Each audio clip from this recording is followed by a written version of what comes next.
You finally get an evening with nothing on it. No deadline, no errand, nothing due tomorrow.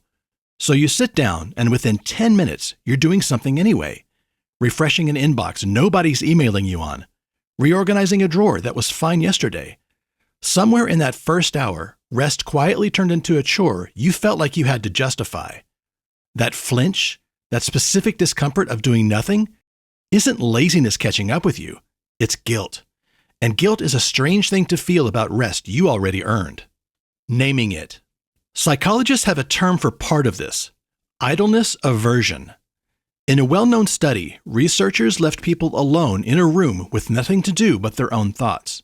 No phone, no book, and gave them the option to instead press a button that delivered a mild electric shock. A striking number of people chose the shock, not because it felt good, because sitting with stillness felt worse than something actively unpleasant. But idleness aversion only explains why silence is uncomfortable. It doesn't explain why rest specifically feels like something you owe an apology for. For that, you have to go back further than a lab. You have to go back to how human effort was tracked at all. The historical layer. This is the part that surprises most people. This guilt isn't actually inherited from our hunter-gatherer ancestors. Anthropological studies of hunter-gatherer societies still living traditionally, groups like the Hadza in Tanzania, found they typically spent somewhere around 15 to 20 hours a week on subsistence work. The rest of their time was rest, socializing, and idle attention. Not because they were unproductive, but because that was enough. The guilt shows up later, with agriculture and especially with industrialization.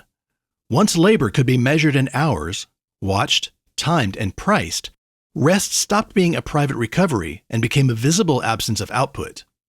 A body sitting in a field, or later a factory, wasn't neutral. It was a body someone else could see not producing.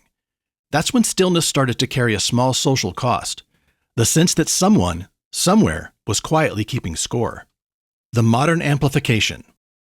That scorekeeping didn't fade with time. It got rebranded. Somewhere between the Protestant work ethic and modern hustle culture, busyness stopped being a symptom of a demanding life and became a status symbol. The people held up as admirable weren't the ones who rested well. They were the ones who supposedly didn't need to.